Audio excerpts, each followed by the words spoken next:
My name is Daniel Vance, and the moment my life changed forever was when Julian Montgomery looked me dead in the eye and said, "Good luck finding another job at 56 in tech, Daniel."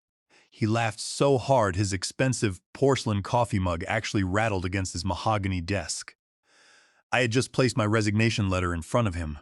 For 12 years, I had worked as his lead research analyst, watching him present my revolutionary data optimization algorithms to industry conferences, board meetings, and global tech summits as his own brilliant innovations. The entire tech world knew Julian Montgomery as the visionary genius who had transformed multiple major industries with groundbreaking computational solutions. What they did not know was that I had designed every single line of code, written every formula, and solved every critical bug while he took the credit. Before I go deeper into what happened, please take a few seconds to tell me in the comments where you are listening from. And do not forget to like and subscribe so you do not miss what happens next. There I was, standing in Julian's corner office on the 42nd floor, watching this man who had built his entire career on my brain treat my resignation like some kind of joke. He was 60 years old, with perfectly coiffed silver hair, always wearing these bespoke navy suits that probably cost more than most programmers make in a month. He was the kind of man who never questioned why he deserved to be at the top, believing his own marketing. "Seriously, Daniel," he continued, leaning back in his leather chair like he was doing me some kind of life-changing favor by even acknowledging my presence. "You are 56. In tech years, that is practically ancient. You are dinosaur material, and honestly, what real experience do you have besides following my directions for over a decade? Who is going to hire an old coder who has been hiding in my shadow?" I did not argue. I just stood there holding a regular cardboard box I had grabbed from the supply closet. Julian glanced at it with mild curiosity, a smirk playing on his lips. "What is that? Your personal trinkets, family photos, and coffee mugs?" "My backup drives," I said calmly. His expression shifted slightly. Not panic yet, but definitely confusion. "Backup drives of what?" "Every algorithm iteration, every failed experiment, every breakthrough moment," I replied, keeping my voice steady. 12 years of development logs, time-stamped code commits, and design documentation, all stored in my personal cloud storage, naturally. I watched the color literally drain from his face. See, Julian had a secret that I had kept for 12 years. He had never understood a single line of the technical work. Not one algorithm, not one optimization, not even the basic mathematical principles behind the systems that had made him famous. He was essentially a very well-paid presenter, an actor who had gotten extremely good at explaining my innovations as if he had created them himself. "You cannot take proprietary company information," he said, his voice losing all that confident bluster from just moments before. He leaned forward, his hands gripping the edge of his desk. "Actually, I can," I said. Company Policy Section 7.3 clearly states that personal research backups, development logs, and self-education documentation belong to the employee who created them. I wrote that policy myself 3 years ago when we had that major security audit. You signed off on it without reading it. Remember? The thing about Julian was that he had always been too arrogant to bother learning the technical details of anything. He would sit in our development meetings, nod at the right moments, ask a few surface-level questions to look smart, and then walk into boardrooms and present my work with complete confidence. For 12 years, I had watched him take credit for algorithms that had revolutionized inventory management for major retail chains, optimized supply networks for global shipping companies, and created predictive models that saved manufacturing companies millions of dollars annually. "Daniel, let us talk about this reasonably," he said, standing up and trying to regain some of his lost authority. He smoothed his tie, but his fingers were trembling. "Those algorithms were developed on company time using company resources. They belonged to Aegis Systems. They were developed using my brain, my education, my creativity, and my problem-solving abilities," I interrupted. "And according to the intellectual property agreements you made me sign, any documentation I created for personal learning and development purposes belongs to me. I have been very careful about that for 12 years. Besides," I continued, "I will not be needing to find another job. I have already accepted a position." Where, he demanded, his voice cracking slightly. Chief Technology Officer at Vanguard Systems, I said. Vanguard Systems was our biggest competitor. They had been trying to recruit the brilliant mind behind Aegis Systems' algorithmic innovations for 3 years, sending increasingly generous offers that Julian had always intercepted and dismissed without telling me. What Julian did not know was that 6 months ago, I had finally made contact with their head of engineering, a brilliant woman named Dr. Evelyn Cole, who actually understood technical innovation when she saw it. You cannot do that, Julian stammered. There are non-compete clauses, which apply to you, Julian, not to me, I said, offering a small smile. I was never considered senior enough management to be bound by executive non-compete agreements. I was just an analyst. Another oversight in your contract management. I watched Julian try to process what was happening. In his mind, I was just his quiet assistant who happened to be good with computers. The idea that I could independently navigate corporate negotiations, legal frameworks, and strategic career moves was completely outside his understanding of who I was. But he was about to learn. The truth was, I had been planning this moment for exactly 18 months. It started when I overheard Julian, at the company holiday party, talking to the board chairman, a wealthy investor who loved golf and expensive scotch. They were standing maybe 10 feet away from me, describing in detail how Julian had supposedly created the optimization model that I had spent 8 months perfecting, working nights and weekends, to solve problems he could not even comprehend.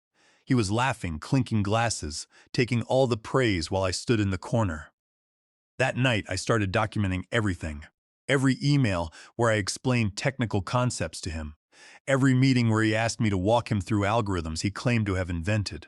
Every code review where his suggestions made it clear he did not understand basic programming principles. I created a detailed timeline of every innovation, every breakthrough, every solution that had come from my work alone.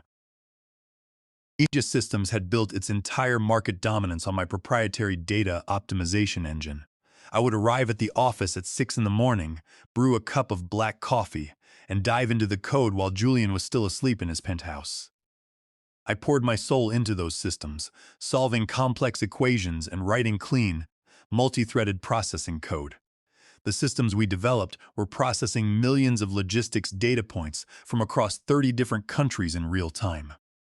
Our older legacy systems would run for 12 hours and crash, but my new optimization engine could process the entire database in under 3 seconds.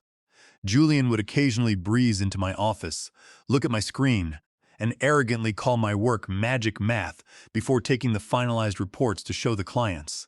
He loved the applause, but he hated the work. The real problem for Julian was that he had never bothered learning the science behind the system that made him famous. In 6 months, I would release next-generation algorithmic solutions at Vanguard Systems that would make our current Aegis software look like basic calculators. These were not minor improvements on existing work. These were completely new computational models I had been developing in my personal time. Innovations that represented the next evolutionary step in data optimization. When Vanguard Systems started showcasing these systems, the tech industry would immediately recognize the advancement. Industry experts would start asking questions about how these algorithms worked, requesting technical papers, demanding detailed explanations of the methodology, and Julian would have absolutely no answers to give them. Meanwhile, Aegis Systems software would start showing its age. Without me there to continuously refine and optimize the algorithms, the system's performance would gradually decline. The sophisticated monitoring and adjustment protocols I had built would begin failing without someone who understood the underlying math. But the real masterpiece of my plan was going to be the industry conference circuit. Julian had already committed to keynote presentations at 4 major tech conferences over the next 8 months. He would be expected to discuss technical innovations, answer detailed questions about algorithmic approaches, and engage with other experts about future development directions. Except he had never actually understood any of it. For 12 years, I had always prepared his presentations, written his talking points, and even fed him answers through earpieces during question and answer sessions at these events. Without me, He would be standing in front of hundreds of industry experts with nothing but memorized buzzwords and surface-level explanations that would crumble under any real scrutiny.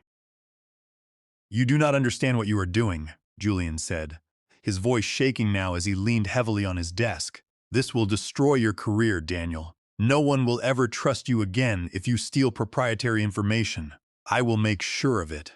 "I am not stealing anything, Julian," I said, looking him in the eye. "I am taking my own work. And actually, Dr. Cole has already put me in touch with patent attorneys who are very interested in reviewing the documentation I have maintained. Apparently, there might be serious legal questions about whether the patents filed under your name accurately reflect the true inventor. Under federal law, specifically Title 35 of the United States Code, Section 271, patent applications must accurately name the actual inventor. Filing under your name while I did all the work is a federal violation." That was when Julian's face went completely white. The patents, 18 different algorithmic innovations, all filed under his name as the primary inventor, with me listed only as a contributing researcher. Patents that were worth millions of dollars in licensing revenue. Patents that formed the foundation of Aegis Systems' intellectual property portfolio. Patents that I could prove I had developed entirely myself. "The timestamp development logs are particularly interesting," I continued, watching him sweat. "They show a clear progression of innovation, problem-solving, and technical breakthrough that corresponds exactly with every major patent filing. What they do not show is any input, feedback, or contribution from you beyond approving the final implementation." Julian sat back down heavily. I could practically see him calculating what these implications meant for his career. If those patents were challenged, if I could prove I was the actual inventor, the financial consequences would be catastrophic for the company and for him personally. Aegis Systems could lose its entire intellectual property portfolio. Licensing agreements could be invalidated. Stock value could plummet, and Julian's reputation would be completely destroyed. He would be exposed as a fraud. "What do you want?" Julian asked quietly, his voice hollow. "I do not want anything from you, Julian," I said. "I am just leaving. But I thought you should know what is coming so you can prepare yourself." I turned toward the door, carrying my box of backup drives. 12 years of innovation, 12 years of breakthrough solutions, 12 years of technical genius that had been credited to a man who could not write a basic sorting algorithm if his life depended on it. "The really tragic part, Julian," I said, pausing at the office entrance, "is that if you had just given me proper credit, if you had acknowledged my contributions, if you had treated me as a partner instead of a subordinate, none of this would be happening. I would have been happy to stay and continue developing innovations under shared recognition." "Daniel." "Wait," he called out, his voice desperate, but I was already walking away down the hallway, where I had spent 12 years being invisible, past the conference room where Julian had presented my work to countless executives, past the desk where I had solved problems that he could not even begin to understand.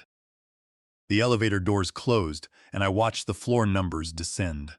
42, 41, 4039. My phone buzzed with a text message from Dr. Evelyn Cole. "Legal has reviewed your documentation. Patent attorneys want to meet next week. This is going to be bigger than we thought.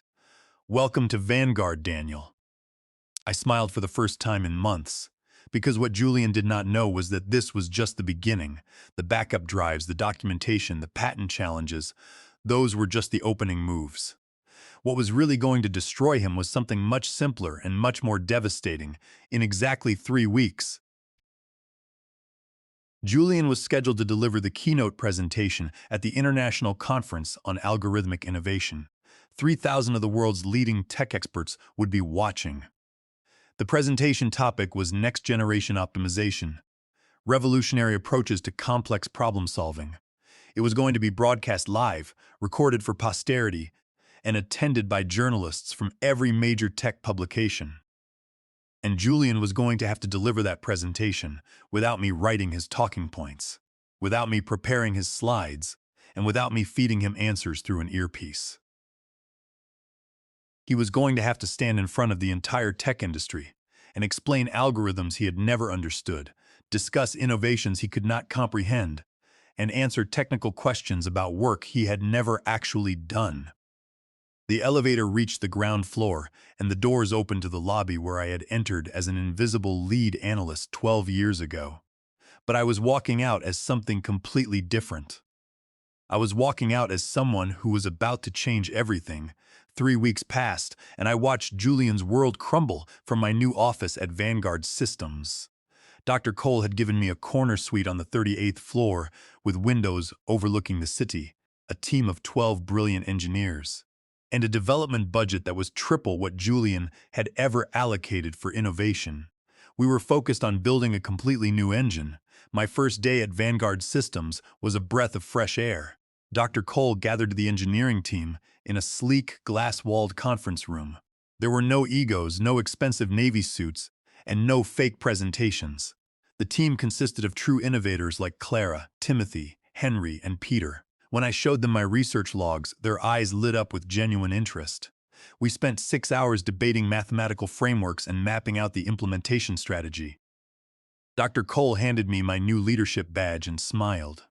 "Vanguard does not just want your code, Daniel," she said, her voice filled with respect. "We want your vision. You are home now." It was the first time in 12 years that I felt heard and respected as a scientist, rather than treated as a tool. But the real entertainment was watching Julian's social media presence. See, Julian had always been extremely active on professional networking platforms, making daily posts about innovation, philosophy, leadership insights, and technical breakthroughs.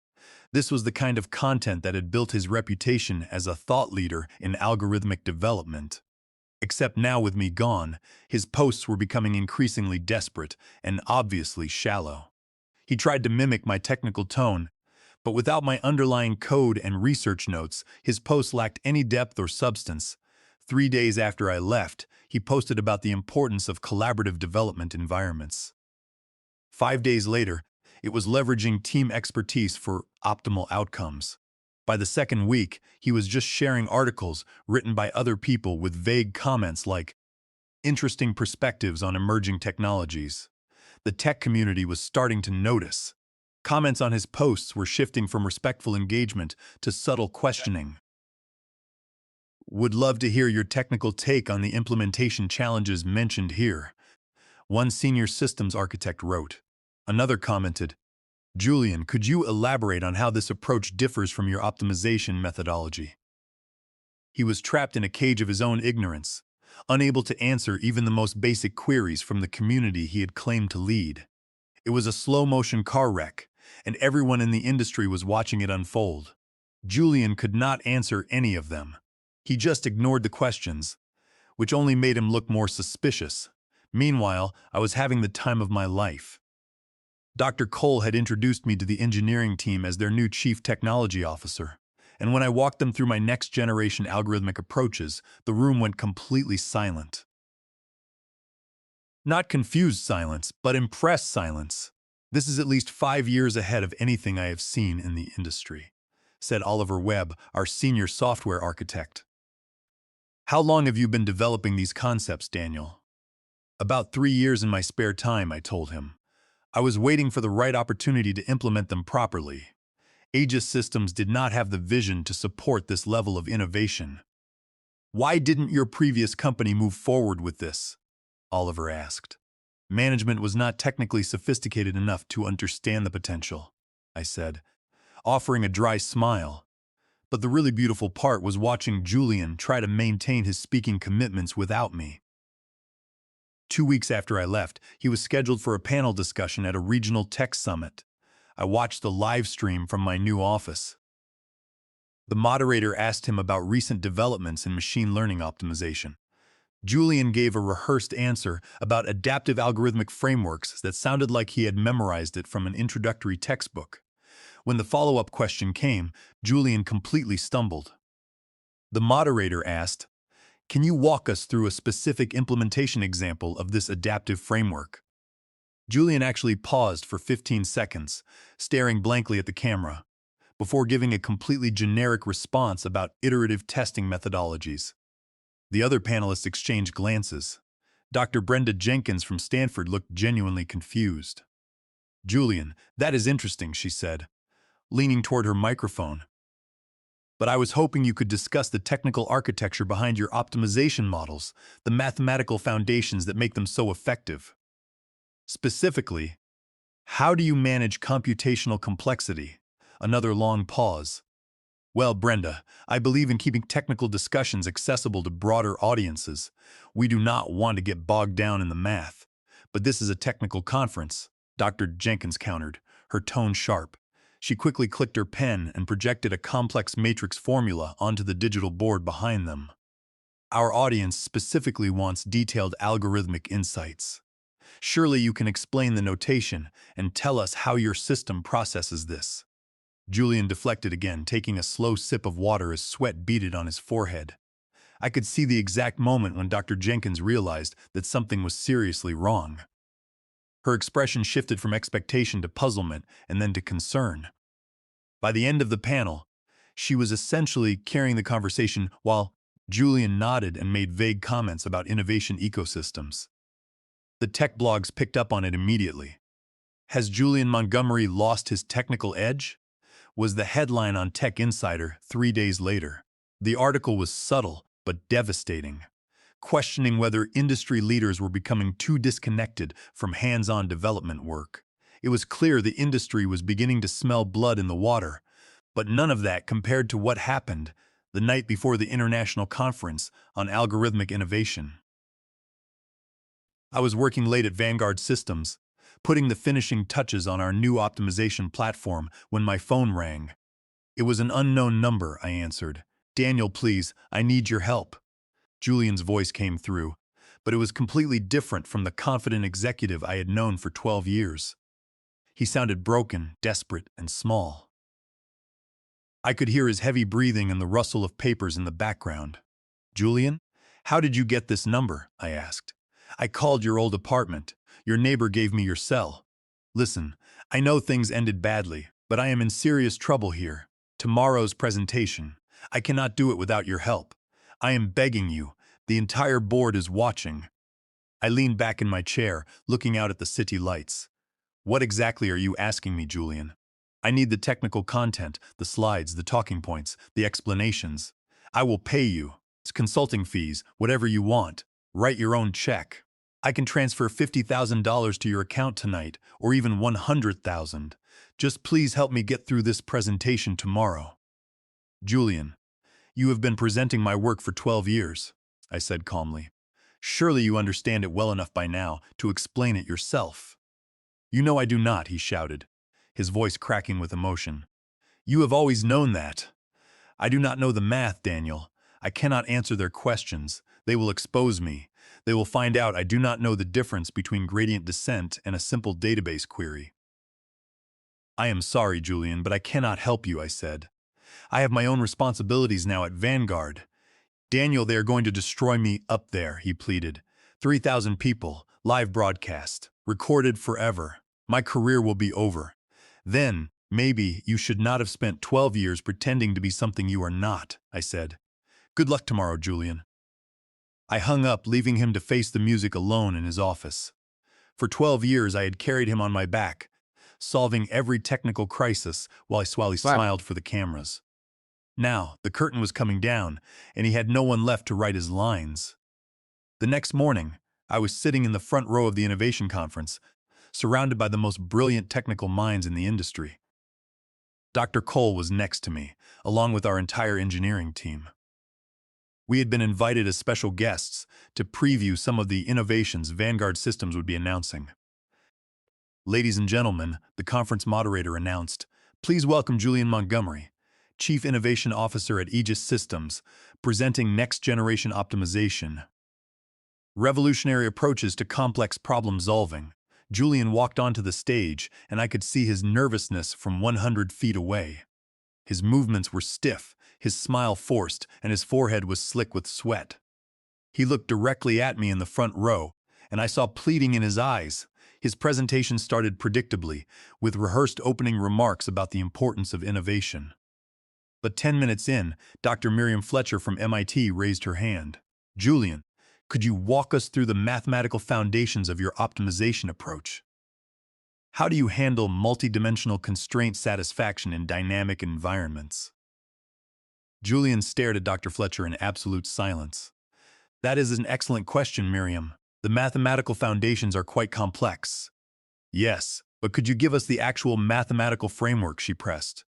The computational complexity analysis. Well, without getting too deeply into the weeds, Julian stammered, we use a hybrid methodology. Which approaches specifically? Asked Dr. Charles Albright from Google. And honestly, added Dr. Rachel Croft from Amazon, standing up, some of the claims in your abstract seem mathematically impossible. You are suggesting optimization improvements that violate fundamental complexity principles. You claim polynomial time solutions for NP-complete problems without explaining how. I watched Julian's face cycle through confusion, panic, and desperation. He looked at me, but I just sat there. Do you actually understand the algorithms you are presenting? Dr. Croft asked directly. The auditorium went completely silent. 3,000 people watching Julian Montgomery being called out on a live broadcast. That is an inappropriate question, Julian whispered. It is entirely appropriate, Dr. Albright said. We are asking for basic methodology. If this is your innovation, you should be able to explain it. Then, Dr. Cole stood up beside me. Actually, I think I can clarify this. These algorithms were not developed by Julian or anyone at Aegis Systems. They were developed by Daniel Vance, who recently joined Vanguard Systems as our Chief Technology Officer. Every head in the room turned toward me. Dr. Cole gestured for me to speak. Daniel, would you like to explain the mathematical foundations that Julian seems unable to discuss? I stood up slowly, walked to the stage, and took the microphone, past Julian, who looked frozen in place. The optimization model achieves polynomial time solutions by restructuring the problem space rather than solving the complex problems directly. I began, my voice clear and confident. The core approach uses modified Lagrange multipliers combined with adaptive gradient descent. By treating the constraint space as a dynamic manifold, we use differential geometry to optimize the search path. For 20 minutes, I walked through the technical details of the algorithms I had spent 12 years creating. I explained the mathematics, the complexity analysis, and the implementation. The audience was completely engaged, asking sophisticated questions that I answered easily. When I finished, the auditorium erupted in a standing ovation from 3,000 technical experts. Julian was standing on the stage, but he looked completely forgotten. Irrelevant. Within minutes, the news was trending online. Julian Montgomery exposed as fraud at international conference. After the presentation, dozens of tech reporters from leading industry publications crowded around me, asking for interviews, while Julian quietly slipped out through the backstage exit, completely alone in the shadows. 6 months later, I was delivering my own keynote presentation at the same conference, introducing innovations that were genuinely mine. Vanguard Systems had become the industry leader, and I was finally recognized as the genius behind the technology. Aegis Systems lost their major contracts, their stock price collapsed, and Julian was forced to resign in disgrace. The patents were successfully challenged in federal court, and I was officially recognized as the sole inventor, securing millions of dollars in licensing revenue that had previously gone to Aegis Systems. This victory sent shockwaves through the tech community, showing that the silent builders of the tech world could stand up and claim what was theirs. 3 weeks after the conference, I received a handwritten letter from Julian. I spent 12 years taking credit for your genius, he wrote. I convinced myself I deserved it because I presented it. I realize now that presenting someone else's work is cowardice. You were always the innovator. I was just the person standing in your way. He was right. Sometimes the best revenge is not getting even. It is becoming who you were always meant to be. If this story inspired you, please share this video with someone who needs to hear it. Leave a comment telling me about a time you had to fight for the recognition you deserved. And subscribe, because I have more stories about people who refuse to stay invisible. The world is full of people taking credit for others' genius, but it is also full of people like us, waiting for the right moment to step into the light. Your moment is coming. Trust me on that.